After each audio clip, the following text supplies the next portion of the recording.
దేశంలోనే అతిపెద్ద మద్యం కుంభకోణంలో నిందితుడైన వైసీపీ ఎంపీ మిథున్ రెడ్డిపై సిట్ లుకౌట్ నోటీసులు జారీ చేసింది. ముందస్తు బెయిల్ కోసం ఆయన దాఖలు చేసుకున్న పిటిషన్ను హైకోర్టు కొట్టివేసిన కొద్ది గంటల్లోనే సిట్ అప్రమత్తమైంది. ఆయన దేశం విడిచి పారిపోకుండా అడ్డుకునే చర్యలు చేపట్టింది. మిథున్ రెడ్డి కదలికలపై నిఘా పెట్టింది.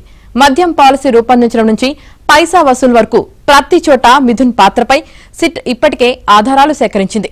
ఈ మొత్తం స్కామ్ లో రాజ్ కసిరెడ్డి A1 గా, మిథున్ రెడ్డి A4 గా అత్యంత కీలకమైన వ్యక్తులుగా ఉన్నారు. ఈ స్కామ్ లో అంతిమ లబ్ధిదారు తర్వాతి స్థానం మిథున్ రెడ్డిదే. ఆయనే మాస్టర్ మైండ్ అన్న ఆరోపణలు ఉన్నాయి.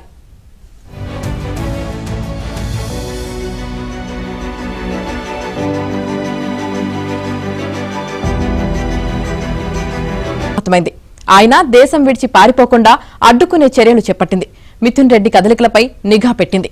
మద్యం పాలసీ రూపొందించడం నుంచి పైసా వసూలు వరకు ప్రతి చోట మిథున్ పాత్రపై సిట్ ఇప్పటికే ఆధారాలు సేకరించింది. ఈ మొత్తం స్కామ్ లో రాజ్ కసిరెడ్డి A1 గా, మిథున్ రెడ్డి A4 గా అత్యంత కీలకమైన వ్యక్తులుగా ఉన్నారు. ఈ స్కామ్ లో అంతిమ లబ్ధిదారు తర్వాతి స్థానం మిథున్ రెడ్డిదే. ఆయనే మాస్టర్ మైండ్ అన్న ఆరోపణలు ఉన్నాయి.